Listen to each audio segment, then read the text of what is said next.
স্বাগত জানাই সবাইকে বিটিএন নিউজে। সাথে রয়েছে বিধি। দেখে নিচ্ছি আজকের বিশেষ খবর।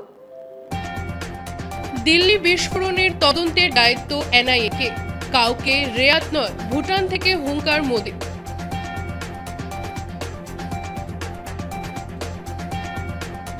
বিস্ফোরণ নিয়ে উস্কানিমূলক পোস্ট, শিলচরে গ্রেফতার শিক্ষক।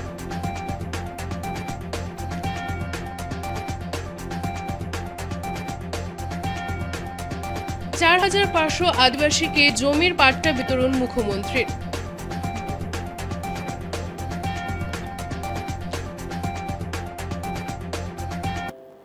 এবারে বিস্তারিত খবর। দিল্লির ভয়াবহ বিস্ফোরণের তদন্তে নতুন মোড়, মৃত্যুর সংখ্যা দাঁড়িয়েছে 13। এই ঘটনার তদন্তের ভার দেওয়া হয়েছে এনআইএ কে। ফরিদাবাদের আল ফলাহ বিশ্ববিদ্যালয়ে গড়ে উঠেছিল জঙ্গি ঘাঁটি। দিল্লির লালকেল্লার কাছে সোমবার সন্ধ্যায় ভয়াবহ বিস্ফোরণে 13 জন নিহত ও 25 জন আহত হয়েছেন।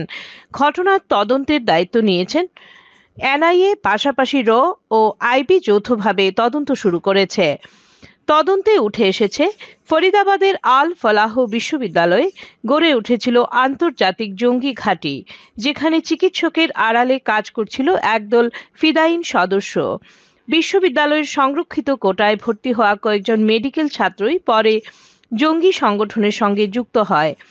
গ্রেপ্তার হওয়া 3 চিকিৎসক হলেন মুজাম্মিল শাকিল, উমর মোহাম্মদ এবং ডক্টর শাহিন শাহিদ। শাহিন সক্রিয়ভাবে জৈশে মোহাম্মদের মহিলা শাখা জামাত উল মুমিনাতের সঙ্গে যুক্ত। মুজাম্মিলের ভাড়া নেওয়া 2টি ফ্ল্যাট থেকে উদ্ধার হয় 2900 কেজি বিস্ফোরক, বোমা তৈরির সরঞ্জাম ও বিপুল অর্থ।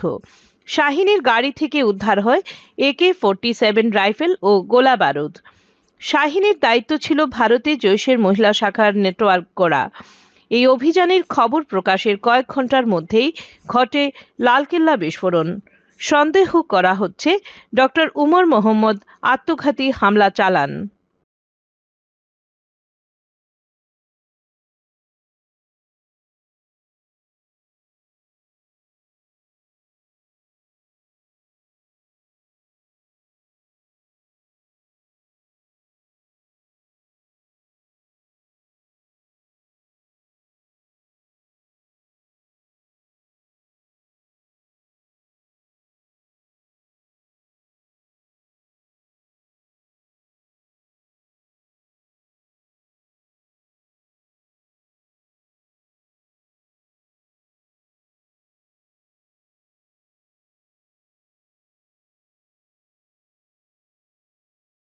কাউকে রেয়াত নয়, বিস্ফোরণের তদন্ত ষড়যন্ত্র হিসেবে ধরা হবে। ভুটানে 2 দিনের সফরে থাকা প্রধানমন্ত্রী নরেন্দ্র মোদী মঙ্গলবার থিম্পু থেকে এই হুঙ্কার দিয়েছেন। কাউকে রেয়াত নয়, বিস্ফোরণের তদন্ত ষড়যন্ত্র হিসেবে ধরা হবে। ভুটানে 2 দিনের সফরে থাকা প্রধানমন্ত্রী নরেন্দ্র মোদী মঙ্গলবার থিম্পু থেকে এই হুঙ্কার দিয়েছেন। তিনি বলেন, লালকেল্লার কাছে বিস্ফোরণের ঘটনার নিয়োজিত তদন্তকারীরা এর শিকড় পর্যন্ত যাবে, দোষীদের কাউকেই ছাড়বে না। आज मैं यहाँ बहुत भारी मन से आया हूँ। कल शाम दिल्ली में हुई भयावह घटना ने सभी के मन को व्यथित कर दिया है। मैं पीड़ित परिवारों का दुख समझता हूं। आज पूरा देश उनके साथ खड़ा है। मैं कल रात भर इस घटना की जांच में जुटी सभी एजेंसियों के साथ, सभी महत्वपूर्ण लोगों के साथ संपर्क में था, विचार विमर्श चलता था, जानकारियों के तार जोड़े जा रहे थे। हमारी एजेंसियां इस षड्यंत्र की तह तक जाएगी। इसके पीछे के षड्यंत्रकारियों को बख्शा नहीं जाएगा। All those responsible will be brought to justice. এদিকে প্রতিরক্ষা মন্ত্রী রাজনাথ সিংহ একই সুরে মন্তব্য করে বলেছেন, এই ঘটনায় জড়িতকে ছাড় দেওয়া হবে না এবং দোষীদের কঠোর শাস্তি দেওয়া হবে।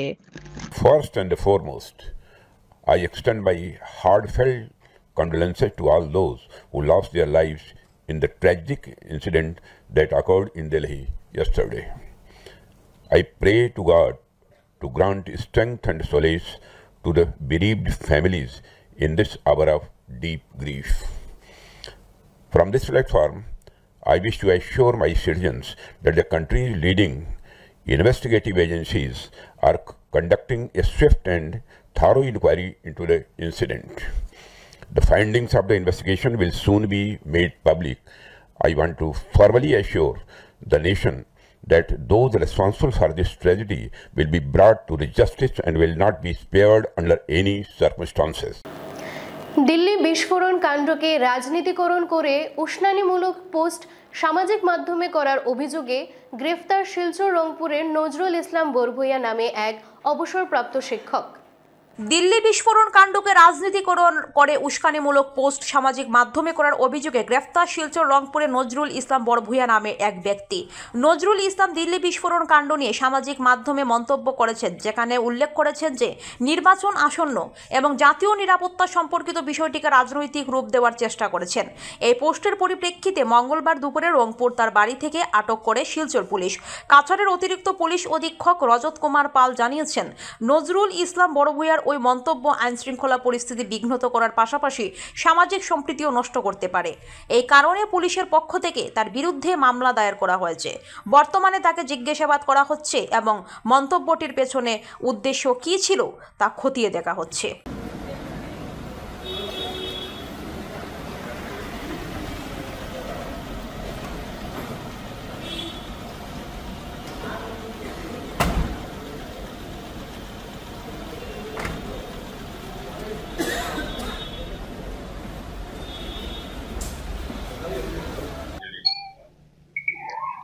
जैसा कि हम सभी को मालूम है कि कल एक दिल्ली में बहुत बड़ा ब्लास्ट हुआ, जिसके कारण जो पूरे देश को मालूम है एक बहुत दुख की खबर है और उसकी जांच जो है अलग अलग एजेंसियां कर रही हैं।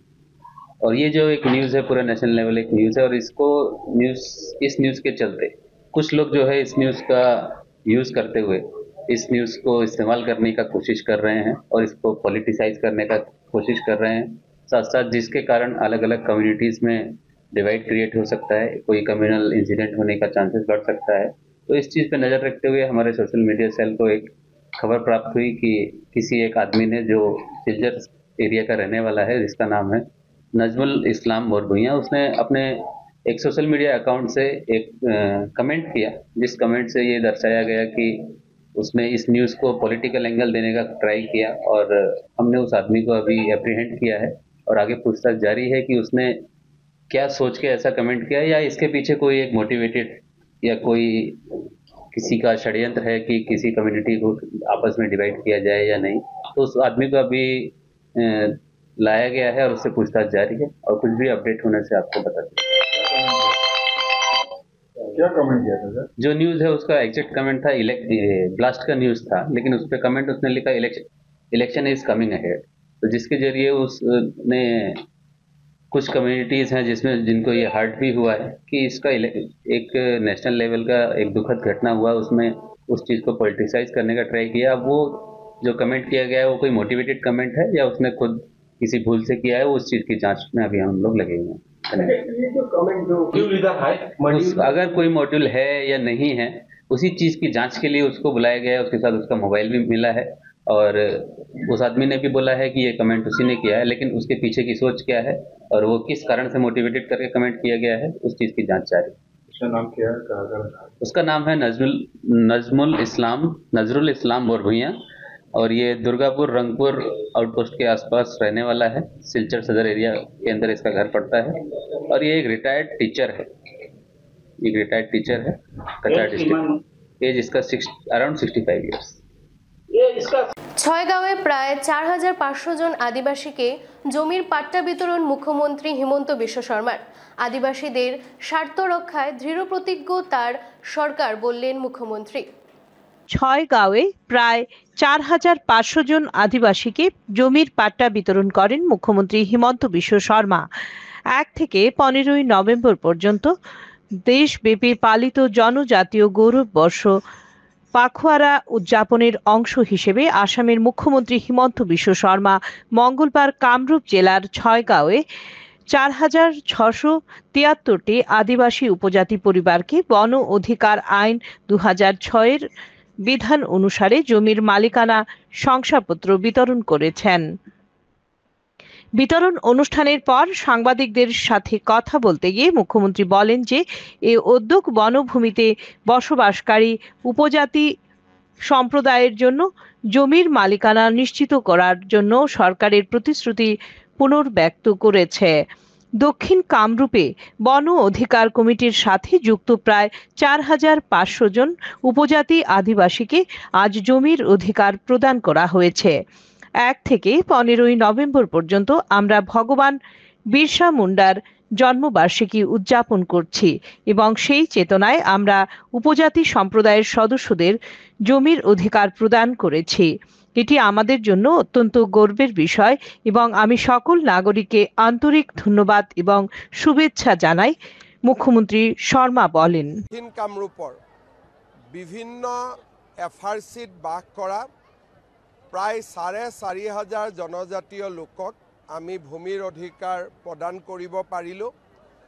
1 নৱেম্বৰৰ পৰা 15 নৱেম্বৰলৈ ভগৱান বিৰচা মুণ্ডাৰ জন্ম জয়ন্তী বা জন্ম পষেক আমি পালন কৰিছোঁ। তাৰ লগত ৰজিতা খুৱাই আজি আমি 4,500 পৰিয়ালক ভূমিৰ পট্টা দিব পাৰিলোঁ। সঁচাকৈয়ে ই আমাৰ বাবে এটা গৌৰৱৰ দিন। মই সকলো ৰাইজক অভিনন্দন জ্ঞাপন কৰিছোঁ। তাৰো 25 নৱেম্বৰলৈকে ৰখক, আমি প্ৰতিবেদন আনিম সদনত।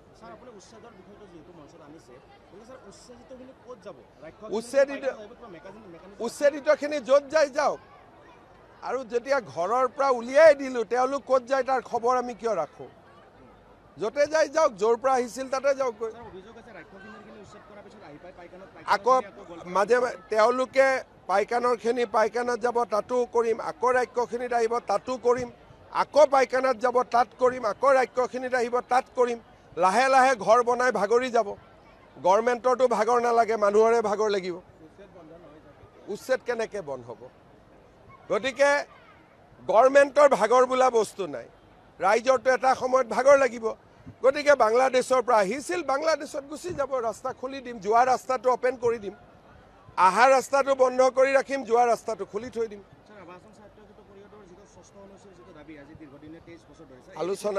আলোচনা চলি আছে। এইটো কোনো মানে এনেকুৱা নহয় যে 1 কিলোমিটাৰ আগবাঢ়িছে, 1.5 কিলোমিটাৰ আগবাঢ়িছে। আলোচনা চলি আছে। ডিচেম্বৰত কেন্দ্ৰীয় চৰকাৰৰ লগতো ৰাভা হাছঙৰ আলোচনা হ'ব।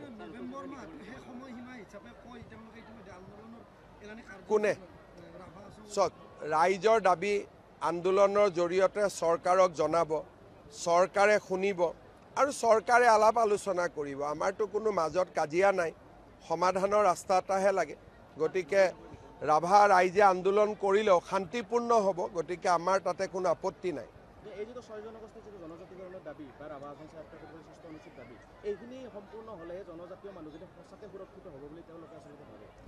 নহয়, কথাটো হ'ল প্রাণের শিল্পী জুবিন গার্গের জন্মদিনের প্রস্তুতি বিজেপির। 53তম জন্মদিনে 53টি স্থানে রক্তদান শিবির অনুষ্ঠিত হবে জানালেন রাজ্য সভাপতি দিলীপ শইকিয়া। আসাম রাজ্য বিজেপি একটি বিশেষ পদক্ষেপ নিয়েছে। জুবিন গার্গের জন্মদিন উপলক্ষে এই পদক্ষেপের কথা ঘোষণা করেছেন রাজ্য বিজেপি সভাপতি দিলীপ শইকিয়া। মঙ্গলবার বিকেলে এক সাংবাদিক সম্মেলন সম্বোধন করেন বিজেপির রাজ্য সভাপতি তথা সাংসদ দিলীপ শইকিয়া। তিনি এক সংবাদ সম্মেলনে জুবিন গার্গের জন্মদিন উদযাপনের বিভিন্ন কার্যসূচি ঘোষণা করেন। তিনি বলেন, জুবিন গার্গের 53তম জন্মদিন রাজ্য জুড়ে পালিত হবে। একইভাবে রাজ্যের 53টি স্থানে রক্তদান শিবির অনুষ্ঠিত হবে।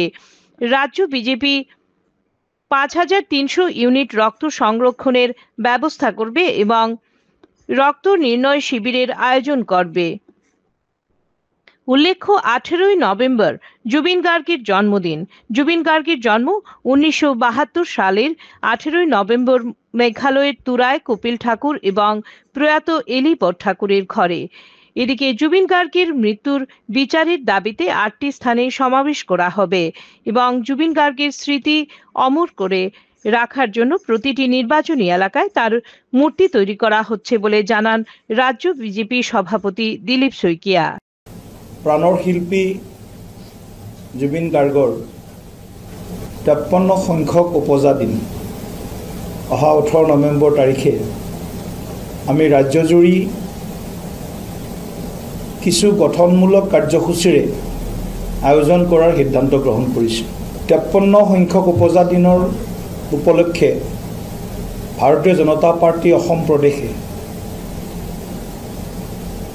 আমাৰ সকলো জিলা সদৰ আৰু সম জিলা সদৰত 53 স্থানত কমেও 53জন কাৰ্যকৰ্তাই ৰক্তদান কৰিব আৰু ৰক্তদান কৰি প্ৰাণৰ শিল্পীগৰাকীলৈ শ্ৰদ্ধাঞ্জলি যাচিব। আমি এটা আন্দাজ কৰিছোঁ কমেও প্ৰায় 5300ৰ ওপৰ যিটো কয় ইউনিট, এটা ইউনিট ৰক্তদানৰ সেইটো আমি প্ৰদান কৰাৰ বাবে সিদ্ধান্ত লৈছোঁ।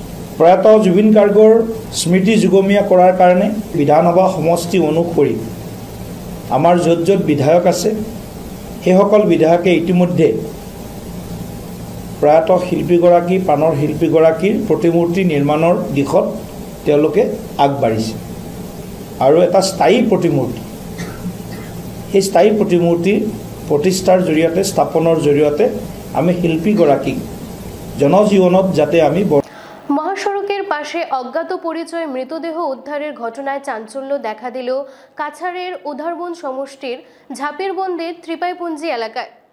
মঙ্গলবার সকালে বস্তা ও কম্বলে মোড়া এক ব্যক্তির মৃতদেহ মহাসড়কের পাশে পড়ে থাকতে দেখেন স্থানীয় মানুষ। মহাসড়কের পাশে বস্তা ও কম্বলে মোড়া অজ্ঞাত পরিচয় মৃতদেহ উদ্ধারের ঘটনা চাঞ্চল্য দেখা দিল উধারবন সমষ্টির ঝাপিরবন্দের ত্রিপাইপুঞ্জি এলাকায়। স্থানীয়রা জানান মঙ্গলবার সকাল 7:30টা নাগাদ বস্তা ও কম্বলে মোড়া এক ব্যক্তির মৃতদেহ মহাসড়কের পাশে পড়ে থাকতে দেখেন তারা।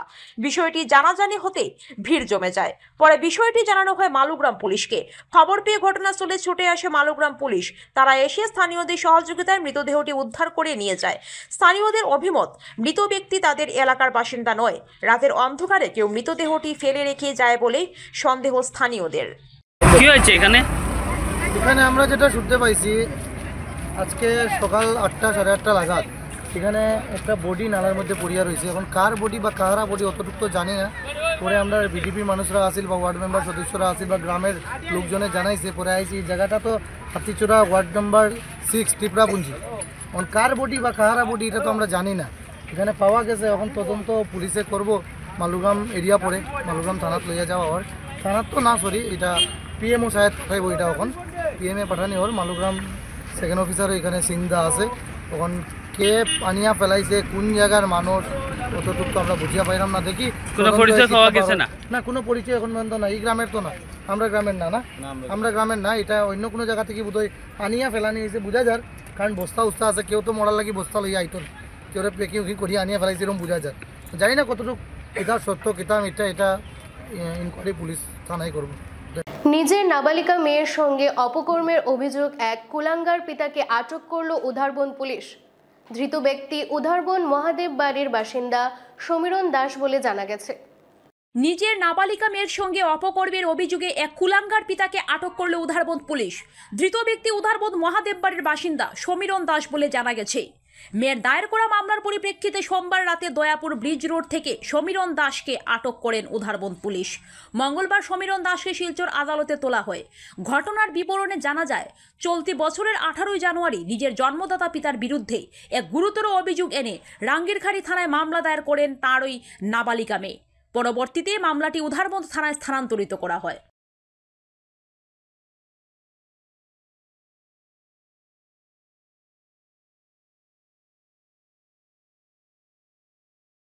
বিহার নির্বাচন 6 নভেম্বর প্রথম পর্যায়ের পর্বের ভোট গ্রহণ শেষে আজ দ্বিতীয় পর্ব তথা অন্তিম ধাপের ভোট গ্রহণ সম্পন্ন হয়েছে। ইভিএম বন্দি প্রার্থীদের ভাগ্য, তেজস্বী না নীতিশ অপেক্ষায় বিহার। 14 নভেম্বর ভোট গণনা। ছোটখাটো কয়েকটি ঘটনা বাদ দিলে মোটের উপর বিহারে 2 দফার বিধানসভা ভোট মিটল নির্বিঘ্নেই। মঙ্গলবার ছিল শেষ দফার ভোট। বিকেল 5টা পর্যন্ত ভোটদানের হার ছিল 67.14%। বিহারে প্রথম দফার নির্বাচনে ভোটদানের হার ছিল 64.66%। আগামী 14 নভেম্বর বিহারে ভোটের ফল ঘোষণা। আজ বিহারের 20টি জেলায় 122টি আসনে ভোট গ্রহণ হয়েছে, যেখানে গুরুত্বপূর্ণ আসন রয়েছে গয়া, নওয়াদা, জামুই, ভগলপুর ও পূর্ণিয়া। এই ভোটের মাধ্যমে 243 আসনের বিহার বিধানসভায় নতুন প্রতিনিধিরা নির্বাচিত হবেন। এনডিএ এবারও রাজ্যে ক্ষমতায় আসার ব্যাপারে আশাবাদী। আর আরজেডিও কংগ্রেস চায় জেডিইউ নেতা নীতিশ কুমারের 2 দশকের মুখ্যমন্ত্রিত্বের অবসান। 2015 সালের বিহার নির্বাচনে আরজেডি ও জেডিইউ এর জোট জয়ী হয়েছিল, কিন্তু শীঘ্রই সেই জোট ভেঙে যায়। এর আগে গত 6 নভেম্বর বিহারের প্রথম দফার নির্বাচনের ভোট গ্রহণ হয়। সেই দফায় মোট ভোট পড়ে 64.6%। এবারের নির্বাচনে প্রদেশটিতে ক্ষমতাসীন এনডিএ জোটের সঙ্গে বিরোধী মহাজোটবন্ধনের তীব্র প্রতিদ্বন্দ্বিতা হচ্ছে। তবে জয়ের ব্যাপারে আশাবাদী 2 রাজনৈতিক জোটই। এদিকে দ্বিতীয় তথা শেষ দফার ভোট গ্রহণের পর অধিকাংশ বুথ ফেরত জরিপে সামগ্রিকভাবে আরজেডি কংগ্রেস বামেদের মহাগঠবন্ধনের তুলনায় বেশ কিছুটা এগিয়ে বিজেপির নেতৃত্বাধীন জোট এনডিএ। এতে বিহারে আরও একবার প্রত্যাবর্তন হতে পারে এনডিএর। সব ঠিক থাকলে ফের মুখ্যমন্ত্রীর আসনে আবারও বসতে যাচ্ছেন নীতিশ কুমার। শ্রীভূমি শহরে দিন দুপুরে দুষ্কৃতীদের টাকা ছিনতাই। এক মহিলা এটিএম কাউন্টার থেকে টাকা তোলার পরপরই এক দুষ্কৃতী তার হাত থেকে টাকা ছিনিয়ে নেয়। শ্রীভূমি শহরে দিন দুপুরে দুষ্কৃতীদের টাকা ছিনতাই। এক মহিলা এটিএম কাউন্টার থেকে টাকা তোলার পরপরই এক দুষ্কৃতী তার হাত থেকে টাকা ছিনিয়ে নেয়।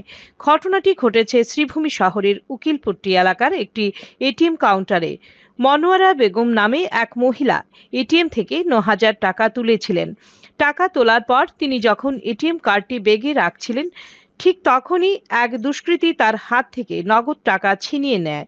এক পথচারী দুষ্কৃতীকে আটকানোর চেষ্টা করলে দুষ্কৃতী তাকে ধাক্কা মেরে পালিয়ে যায়। দিন দুপুরে এমন ছিনতাইয়ের ঘটনায় পুরো শহর জুড়ে উদ্বেগ ও ক্ষোভের সৃষ্টি হয়েছে।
আমি ডাক বাংলা রোডে থেকে আইতেছি আর কি, হাতে আমার জায়গা ছিল। আর হঠাৎ ভদ্রমহিলা 2-3 এরকম দৌড়ে যাচ্ছি।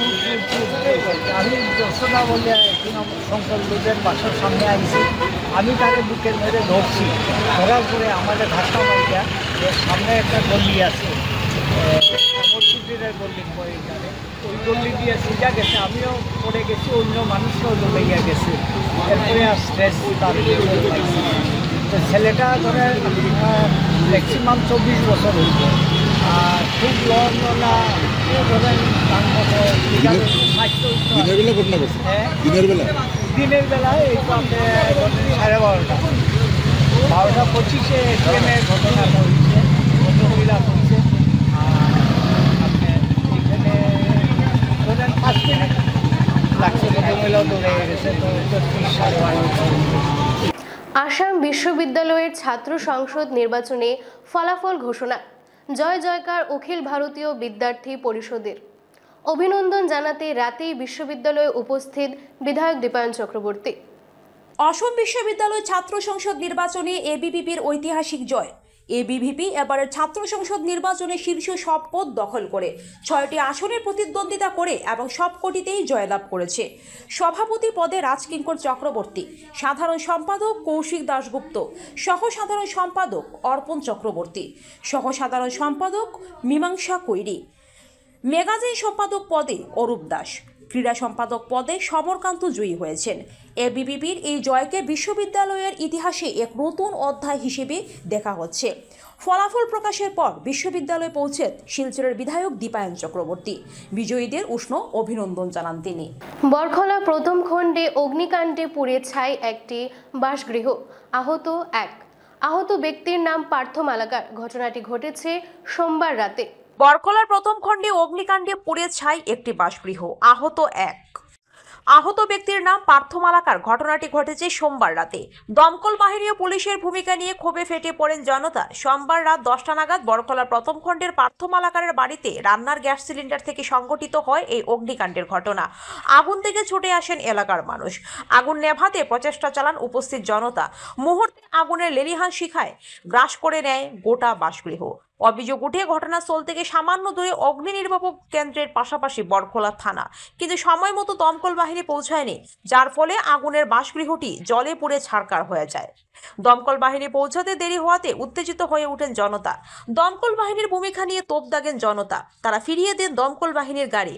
এমনকি পরিস্থিতি নিয়ন্ত্রণ করতে হিমশিম খেতে দেখা যায় বরখলা থানার পুলিশ বাহিনীকে। ক্ষয়ক্ষতির পরিমাণ কয়েক লক্ষ টাকা বলে জানা গেছে। মানে খাওয়া দাওয়ার পর্বটা শেষ করছি তখন হঠাৎ মানে শব্দ শুনে তো আমরা আইলাম এখানে। খাওয়ার পরে তো দেখি দাও দাও হয়ে আগুন জ্বলছে। করার প্রতিবেশী বহুত মানুষ, কিন্তু ফায়ার ব্রিগেডে আমরা তখনও ফোন করা হয়েছে, বরখলা থানা তো করা হয়েছে। ইন্ডিস টাইম বাংলার পরও আইসিও টাইম বারবার যোগাযোগ করছেন ফায়ার ব্রিগেড তথা বরখলা ওসি, না কোনো রেসপন্স নাই। এরপরে তো পাবলিকে মিডিয়া মোটামুটি তারে আগুনটারে নিয়ন্ত্রণে আনছে। এরপরে ফায়ার ব্রিগেড আইছে, হওয়ার পরে আর ফায়ার ব্রিগেড হওয়ার কোনো দরকার পড়ছে না। এই যদি অবস্থা হয়, এখান থেকে বরখলা থানা বা fire brigade station maximum 400 metre দূর হইব। হওয়ার পরেও যদি একটি রকম হয়, তাহলে বরখলা মানুষের ফায়ার ব্রিগেড স্টেশনের কী দরকার আছে? কোনো দরকার নাই। আজকে তো এটা নতুন নাই, বিগত দিন আর বহুত কিছু হয়েছে, কিন্তু ফায়ার ব্রিগেড তারা আইছে ড্রেস লাগাইছে, তারা 1 ঘন্টা লাগে। এখানে ড্রেস লাগাইবা কী তারা নীতি আছে, তারা কী আছে, এটা তো আমরা কিছু জানি না। তারা কইতেছে না এই ফোনটা শিলচর যায়, এখানে স্টে করে, এরপরে আবার ফোন আইব, এরপরে তারা আইব। এইরকম যদি সিস্টেম থাকে তাহলে মানুষ তো ভুক্তভোগী থাকি গেল, মানুষের তো আর কোনো কি হইতো না। সর্দার বল্লভভাই প্যাটেলের 150তম জন্মবার্ষিকী উপলক্ষে এক প্রস্তুতি সভা অনুষ্ঠিত হয় ধলাই।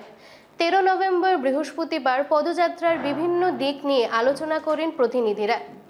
সর্দার বল্লভভাই প্যাটেলের 150তম জন্মবার্ষিকী উপলক্ষে এক প্রস্তুতি সভা অনুষ্ঠিত হয় ধলাইয়ে। সমজেলা কার্যালয়ে সাংসদ পরিমল শুক্লবৈদ্যের পৌরোহিত্যে সভায় আগামী 13 নভেম্বর বৃহস্পতিবার পদযাত্রার বিভিন্ন দিক নিয়ে আলোচনা করেন প্রতিনিধিরা। সাংসদ পরিমল শুক্লবৈদ্য বলেন, সর্দার বল্লভভাই প্যাটেলের 150তম জন্মবার্ষিকী উদযাপন উপলক্ষে ভারত সরকার পদযাত্রার আয়োজন করেছে। ধলাই সমজেলায় 13 নভেম্বর একতা দৌড় ও বিশেষ অনুষ্ঠানের আয়োজন করা হয়েছে। এতে ধলাইয়ের প্রত্যেক জনগণকে উপস্থিত থাকার আহ্বান জানান সাংসদ পরিমল। উপস্থিত ছিলেন বিধায়ক নিহার রঞ্জন দাস, সমজেলা অতিরিক্ত কমিশনার দীক্ষা সরকার, সাংসদ প্রতিনিধি শশাঙ্ক চন্দ্র পাল, ভূষণ পাল, শীতাংশু দাস, জেলা পরিষদ সদস্য মিহির কান্তি রায় ও পম্পী নাথ চৌধুরী, কৃষ্ণ জীবন দেবনাথ, সঞ্জয় কৈরি, অপূর্ব দাস, পৃথ্বীশ চন্দ্র দাস প্রমুখ। আমরা 13 তারিখের কার্যক্রমকে কিভাবে সুন্দর করে করতে পারি তার জন্য এক প্রস্তুতি বৈঠকে আমরা মিলিত হয়েছিল। এখানে আমাদের তিন জায়গার থেকেই যাত্রা হবে। একটা আমাদের সপ্তগ্রামের পাশে কপারডিমের এখান থেকে বিএনএমপি, আরেকটা পুনিখাল থেকে বিএনএমপি, তারপর বিএনএমপিতে আমরা জড়িত হয়ে বিএনএমপি থেকে সমগ্র ধলাই পরিক্রমা করে আমরা ডিস্ট্রিক্টের অফিসে আমরা এখানে অফিস মানে আয়ুক্তের কার্যালয়ে আমরা একত্রিত হয়ে এখানে কালচারাল প্রোগ্রাম থাকবে। এখানে সর্দার বল্লভভাই প্যাটেলের কথা অনেকেই বলবেন এবং সর্দার বল্লভভাই প্যাটেলের জীবনী, আমাদের স্বাধীনতা, আমাদের পরাধীন ভারতবর্ষের কিছু কথা সব নিয়ে আলোচনা হবে। তো এই ক্ষেত্রে 13 তারিখ আমরা আহ্বান করব যে এই পরিক্রমাতে যাতে সমাজের নাগরিকরা সামিল হন। কৈবর্ত সমাজ নিয়ে কুরুচিপূর্ণ মন্তব্য ঘিরে উত্তাল বরাক উপত্যকা। সান অফ আসাম নামের ফেসবুক পেজে হাইলাকান্দির রুহুল আলম নামে এক যুবকের বিরুদ্ধে মামলা কৈবর্ত ডেভেলপমেন্ট ফাউন্ডেশনের। ক্ষোভে ফুঁসছে কৈবর্ত সমাজ। উত্তাল বরাক উপত্যকা। সন অফ আসাম নামের ফেসবুক পেজে হাইলাকান্দির রুহুল আলম নামের এক যুবকের বিরুদ্ধে কৈবর্ত সম্প্রদায়কে অপমানের অভিযোগ উঠেছে। এ নিয়ে ক্ষোভে ফুঁসছে কৈবর্ত সমাজ। সোমবার শিলচর থানায় অভিযুক্তের বিরুদ্ধে লিখিত অভিযোগ দায়ের করেছে কৈবর্ত ডেভেলপমেন্ট ফাউন্ডেশন। ফাউন্ডেশনের সভাপতি সজল দাস 48 ঘন্টার মধ্যে অভিযুক্তকে গ্রেফতারের দাবি জানিয়ে সতর্ক করেছেন। দাবি পূরণ না হলে বৃহত্তর গণ আন্দোলন গড়ে তোলা হবে। ফাউন্ডেশনের মতে অভিযুক্তের মন্তব্য শুধু একটি সম্প্রদায়কে নয়, বরাকের সম্প্রীতিকে আঘাত করেছে। এরই মধ্যে বরাক উপত্যকার বিভিন্ন থানাতেও অনুরূপ অভিযোগ দায়ের হয়েছে। কৈবর্ত ডেভেলপমেন্ট ফাউন্ডেশন জানিয়েছে অবিলম্বে পদক্ষেপ না নিলে তারা গণতান্ত্রিক পথে আন্দোলনে নামবে। ফেসবুক পেজে দিন আগে রুহুল আলম হাইলাকান্দি কৈবর্ত সম্প্রদায় নিয়ে যে বিরূপ মন্তব্য করেছে, প্রথমে আমি তার মানসিকতার ধিক্কার জানাই। আমি সমস্ত মানব জাতির কাছে একটাই আবেদন রাখতে চাই, কৈবর্ত সম্প্রদায় মানুষ পিছপড়া সম্প্রদায়, সংবিধান স্বীকৃত ডক্টর বাবা সাহেব ভীমরাও আম্বেদকর আমাদের তপশিলি তালিকাভুক্ত করে দিয়েছে। সেই সম্প্রদায়ের মানুষ নিয়ে যে কটূক্তি করেছে এবং যেভাবে সাম্প্রদায়িক উস্কানিমূলক মন্তব্য করেছেন, আমার মনে হয় তার পিছনে কোনো না কোনো, যেহেতু 2024-এর কথা বলেছেন, নির্বাচনের কথা বলেছেন, তার কোনো অভিসন্ধি আছে। আমার সম্প্রদায় অত্যন্ত নিরীহ মানুষ, এই সম্প্রদায়ে কেটে খাওয়া মানুষ, সেই মানুষদের নিয়ে যেভাবে বলেছে, বিদেশি বাংলাদেশি আখ্যা দিয়েছে, তার এই সাহস হয় প্রত্যেকে যে একটা সম্প্রদায়কে নিয়ে বিদেশি বলা, কুমন্তব্য করা, সেই সব জিনিসের আমরা নিরপেক্ষ তদন্ত চাই এবং 48 ঘন্টার মধ্যে রুহুল আলমকে যদি গ্রেপ্তার করা না হয় তাহলে গণতান্ত্রিক পদ্ধতিতে সমস্ত বরাক বিলি নিয়ে বৃহত্তর আন্দোলন হবে। আর সেই আন্দোলন এমন মোড় নেবে যে মোড়ে রুহুল আলম বুঝতে পারবে যে স্বাধীনতার পর কৈবর্ত সম্প্রদায় নিয়ে কথা বলার, কুমন্তব্য করার পরিণাম কি হয়। আমাদের রানী রাসমণি ছিলেন কৈবর্ত সম্প্রদায়কে বলেছে বাংলাদেশি। রানী রাসমণি তো ওয়েস্ট বেঙ্গলের ছিলেন, গৌড়ের রাজা দিব্যক আমাদের রাজা ছিলেন। তো আমরা কি করে বাংলাদেশি হলাম, তার প্রমাণ রুহুল আলমকে দিতে হবে এবং সেটা আইনের মাধ্যমে দিতে হবে। আর না হলে রুহুল আলম যে মন্তব্য করেছে সেই মন্তব্যের জন্য তার উপযুক্ত শাস্তি দাবি করছি। প্রশাসন কাছে আমাদের বিশ্বাস আছে যে যেভাবে কুমন্তব্য করেছে কৈবর্ত সম্প্রদায়কে, একটা সম্প্রদায়কে হেয় প্রতিপন্ন করা, সাম্প্রদায়িকভাবে কথা বলেছে, সেই সব জিনিস মেনে নেওয়া যায় না। তাই আমি সমস্ত প্রশাসন এবং সাধারণ মানুষের কাছে আশাবাদী যে আমরা বিচার পাবো এবং রুহুল আলম 48 ঘন্টার মধ্যে অ্যারেস্ট হবে। কাছাড়ের কালাইনে চুরি, চোরের দল নগদ অর্থসহ সোনার গয়না ও বিভিন্ন মূল্যবান সামগ্রী নিয়ে যায়। ঘটনাটি ঘটেছে সোমবার রাতে কাছাড় জেলার কালাইন থানার তেরাপুর গ্রামে। সোমবার রাতে কাছাড় জেলার কালাইন থানার তেরাপুর গ্রামে চুরির ঘটনাটি ঘটেছে। রহিম লস্করের বাড়িতে রাতে যখন কেউ ছিল না তখন বাড়িতে হানা দেয় চোরের দল। নগদ অর্থসহ সোনার গয়না ও বিভিন্ন মূল্যবান সামগ্রী নিয়ে যায়। কালাইন পুলিশ ঘটনার তদন্ত শুরু করেছে। পুলিশ ঘটনাটি তদন্তের জন্য ফরেনসিক কুকুর ব্যবহার করেছে। পুলিশ চুরির ঘটনার সঙ্গে যুক্ত কাউকে গ্রেপ্তার করতে পারেনি এখনো।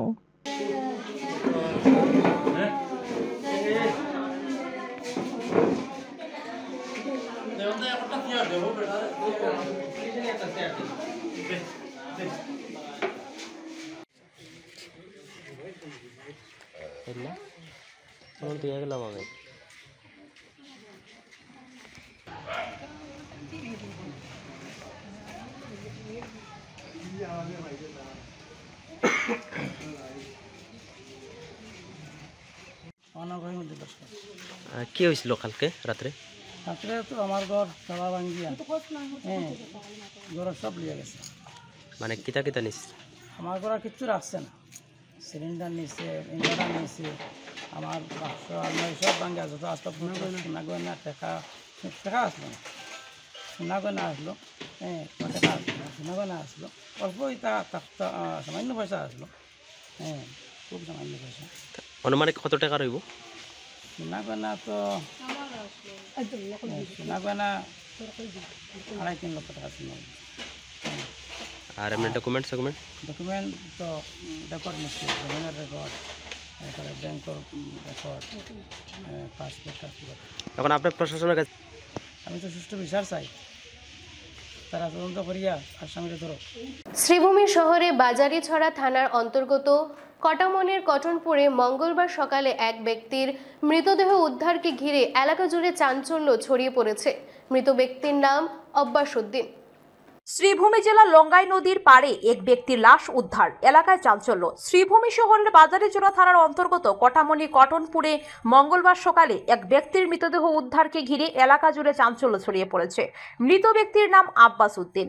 তিনি স্থানীয় বাসিন্দা ও পেশায় একজন গাড়ি চালক ছিলেন। লঙ্গাই নদীর পাড়ে তার দেহ উদ্ধার হয়। ঘটনাকে ঘিরে রহস্য দেখা দিয়েছে। খবর পেয়ে বাজারিছড়া থানার পুলিশ ও পাথারকান্দি সার্কেল অফিসার দ্রুত ঘটনাস্থলে পৌঁছেন। মৃতদেহ উদ্ধার করে ময়নাতদন্তের জন্য শ্রীভূমি জেলা হাসপাতালে প্রেরণ করা হয়। সূত্রে জানা গেছে, আব্বাস উদ্দিন গতকাল রাতে খাবার খেয়ে বাড়ির পেছনের লঙ্গাই নদীতে মাছ ধরতে গিয়েছিলেন। এরপর তিনি আর রাতে বাড়ি ফিরেননি। মঙ্গলবার সকালে তার ছেলে নদীর ধারে খোঁজ করতে গিয়ে দেখতে পান নিথর দেহ পড়ে আছে। কান্নাকাটি শুরু হলে প্রতিবেশীরা ছুটে এসে ঘটনাস্থলে জড়ো হন এবং পরে খবর দেওয়া হয় বাজারিছড়া থানায়। স্থানীয় সূত্রে জানা গেছে, প্রাথমিকভাবে ধারণা করা হচ্ছে আব্বাস উদ্দিন হৃদরোগে আক্রান্ত হয়ে মৃত্যুবরণ করেছেন। তবে ময়নাতদন্তের রিপোর্ট আসার পর মৃত্যুর প্রকৃত কারণ জানা যাবে। পরিবার সূত্রে জানা গেছে, আব্বাস উদ্দিন ছিলেন পরিবারের একমাত্র উপার্জনকারী। তার মৃত্যুতে বৃদ্ধা মা, স্ত্রী এবং 6 সন্তান সহ সমগ্র পরিবার একেবারে অসহায় অবস্থায় পড়েছে। স্থানীয়রা হতদরিদ্র পরিবারটিকে সরকারি সহায়তার আওতায় আনার জন্য পাথারকান্দির বিধায়ক ও রাজ্যের মন্ত্রী কৃষ্ণেন্দু পালের দৃষ্টি আকর্ষণ করেছেন। ময়নাতদন্তের পর প্রয়াত আব্বাস উদ্দিনের মৃতদেহ আজ পরিবারের কাছে হস্তান্তর করা হয়েছে এবং সন্ধ্যায় তার শেষকৃত্য সম্পন্ন হওয়ার কথা রয়েছে। তার আকস্মিক মৃত্যুতে এলাকায় নেমে এসেছে গভীর শোকের ছায়া। স্থানীয় বিশিষ্ট ব্যক্তি ও প্রতিবেশীরা শোকসন্তপ্ত পরিবারের প্রতি গভীর সমবেদনা প্রকাশ করেছেন। এস.এম. জাহির আব্বাস, কোটা। চরম বিপর্যয়ের মুখে সোনাইয়ের গুরুত্বপূর্ণ হাতিখাল সেতু। ক্ষুব্ধ স্থানীয়রা বন্ধ করলেন ওভারলোড ট্রাকের চলাচল। দক্ষিণ কাছাড়ের সোনাই পূর্বাঞ্চল সংযোগকারী হাতিখাল সেতুটি এবার চরম বিপর্যয়ের মধ্যে পড়েছে। প্রতিদিন ওভারলোড ট্রাকের যাতায়াতের ফলে দুর্বল হয়ে পড়েছে সেতুটি। এ নিয়ে ক্ষুব্ধ স্থানীয় জনতা সোমবার রাতে ওভারলোড ট্রাক চলাচল বন্ধ করে দিয়েছেন। জানা গেছে, ভারতমালা প্রকল্পের কাজে ব্যবহৃত অতিরিক্ত পাথর বোঝাই ডাম্পার চলাচলের কারণে সেতুর রেলিংয়ে ফাটল দেখা গেছে। এমত অবস্থায় দুশ্চিন্তায় পূর্ব সোনাইয়ের বিস্তীর্ণ এলাকার মানুষ। সারিবদ্ধভাবে চলাচলকারী অতিরিক্ত ওজনের পাথর বোঝাই ডাম্পার আটক করে স্থানীয় জনতা। পরে সতর্ক করে দিয়ে তাদের ছেড়ে দেওয়া হয়, যাতে ভবিষ্যতে আর এই সড়ক ব্যবহার না করা হয়। স্থানীয়দের বক্তব্য, পূর্ত বিভাগ এখনও সংস্কার কাজে এগিয়ে আসেনি। সেতুটি যদি ভেঙে পড়ে বা সম্পূর্ণ অচল হয়ে যায়, তবে পূর্ব সোনাইয়ের সাথে যোগাযোগ পুরোপুরি বিচ্ছিন্ন হয়ে যাবে। তারা জেলা প্রশাসনের দৃষ্টি আকর্ষণ করে বলেন, অতিসত্বর যাতে এই সড়কে ডাম্পার চলাচল বন্ধ রাখা হয়, অন্যথায় তারা বৃহত্তর আন্দোলনের দিকে এগিয়ে যাবেন বলে হুঁশিয়ারি দেন।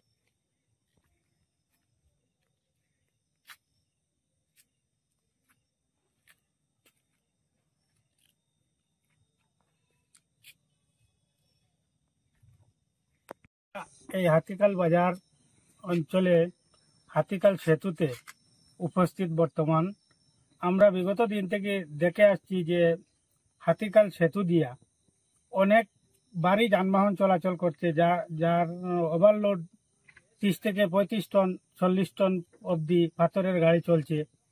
এই ভারতমালা স্কিমের যতগুলা কনস্ট্রাকশনের যতগুলা সেন্ট্রি বা মেটেল যাচ্ছে এই রাস্তা দিয়ে যাচ্ছে, কিন্তু এই রাস্তার এই যে ব্রিজ অন্ততপক্ষে আজকে 20 বছর মান হয়ে গেছে বয়স, ব্রিজের অবস্থা তেমন ভালো নয়। এমন ওভারলোড চললে ব্রিজের ক্ষতি আশঙ্কা বেশি আশঙ্কা আছে যে ক্ষতি হয়ে যাবে বলে। তো অনেক দুই এক জায়গায় আমরা দেখেছি ক্যারেক এসে গেছে। তাই আমরা এই অঞ্চলের জনসাধারণের পক্ষ থেকে এটাই দাবি রাখছি, লোকাল পুলিশ প্রশাসনকে সচেতন হওয়ার জন্য যে এই রাস্তা দিয়ে যেগুলা ট্রাক যে ওভারলোড নিয়ে আসছে ওরাকে দমন করার জন্য। দেখুন, আমরা বিগত দিন থেকে এই অনেক প্রচেষ্টার পিছনে এই ব্রিজটি পেয়েছি, আর এইটা হয়েছে পূর্বাঞ্চলের একমাত্র মেরুদণ্ড। এই ব্রিজ দিয়ে আপনার আমরাঘাট যেতে পারে, এই ব্রিজ দিয়ে মতিনগর যেতে পারে, এই ব্রিজ দিয়ে স্বাধীনবাজার, কচুদরম, এই এলাকার নতুন কাঞ্চনপুর, সুন্দরী এবং বিদ্রোহী পার্ক, মানে এই অঞ্চলের পূর্বাঞ্চলের এইটাই মেরুদণ্ড এই ব্রিজটা। আজকে এই ব্রিজের যদি কোনো অঘটন ঘটে তাহলে পূর্বাঞ্চলের মানুষ, সমস্ত পূর্বাঞ্চলের মানুষ অন্ধকারে রয়ে যাবে। তাই আমি এই এলাকার তরফ থেকে, এই এলাকার পক্ষ থেকে পুলিশ প্রশাসনকে অনুরোধ করছি যেহেতু ওটাকে একটু নজর দেওয়ার জন্য। তৎসঙ্গে আমি কাছাড়ের পুলিশ প্রশাসনকে অনুরোধ রাখছি এবং আমাদের এসডিসি মহোদয়কে অনুরোধ রাখছি এবং ডিসি মহোদয়কে অনুরোধ রাখছি যেহেতু এই ওভারলোড গাড়িগুলা এই ব্রিজের উপর দিয়ে না যায়। আমরা হাতিকাল সেতুর উপরে আমরা অনেক মানুষ এখানে আছি হাতিকাল বাজার থেকে, কারণ এই সেতুটি হচ্ছে পূর্বাঞ্চলের একমাত্র মেরুদণ্ড। এই সেতু দিয়ে ভারতমালার কাজের যে ওভারলোড গাড়ি যাচ্ছে, আমরা দেখছি 40 টন 45 টন বোঝাই গাড়ি যাচ্ছে। আমরা এটা না করার সত্ত্বেও এটা রাত্রে 11টা 12টা পরে এই গাড়িগুলা যায়। এখন দেখা যায় এই গাড়িগুলা বিগত দিনে আমরা একবার বন্ধ করছি, একটা কালপাট ড্যামেজ হয়েছে, ওখানে আরো 2-3টা রাস্তা ড্যামেজ হয়েছে, আমরা বন্ধ করছি। 4-5 দিন ধরে দেখা যায় এই গাড়িগুলো আবার ডেইলি 30টা 35টা গাড়ি লোড হয়ে গেছে।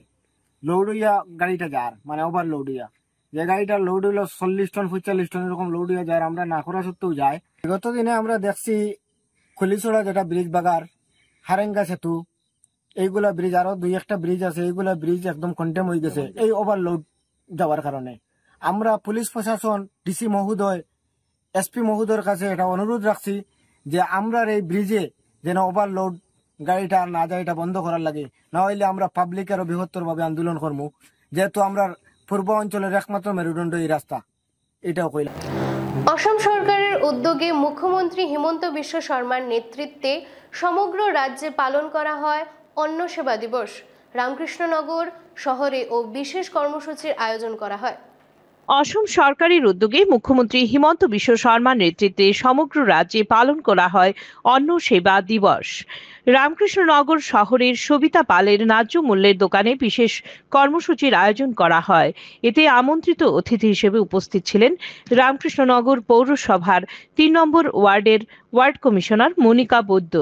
অনুষ্ঠানের সরাসরি সম্প্রচার উপস্থিত মানুষের সামনে তুলে ধরা হয়।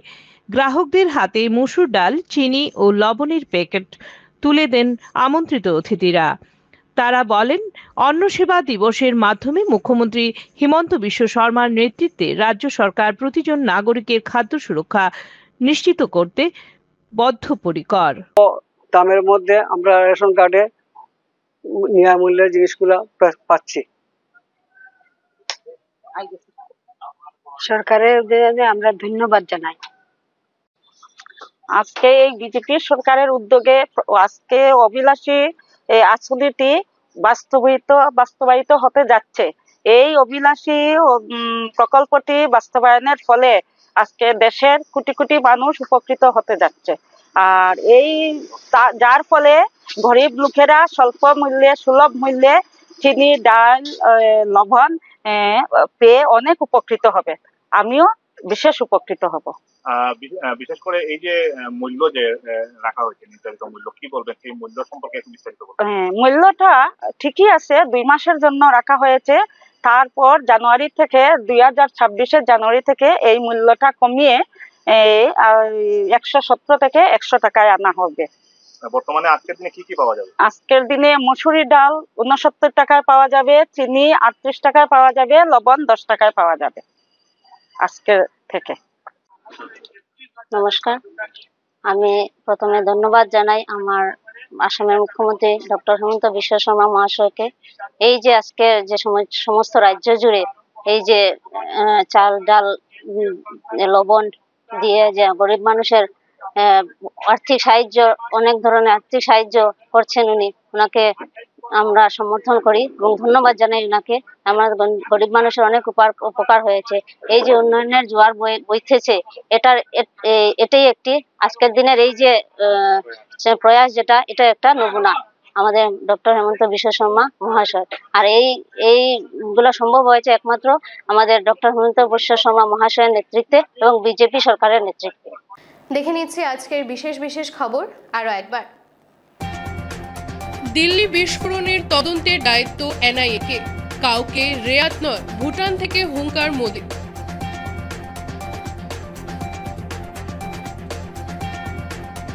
বিস্ফোরণ নিয়ে উস্কানিমূলক পোস্ট, শিলচরে গ্রেফতার শিক্ষক।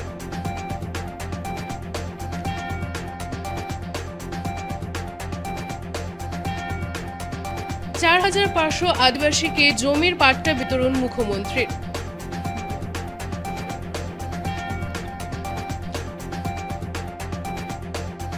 আজকের মতো বিটিএন নিউজ এই পর্যন্তই। ধন্যবাদ।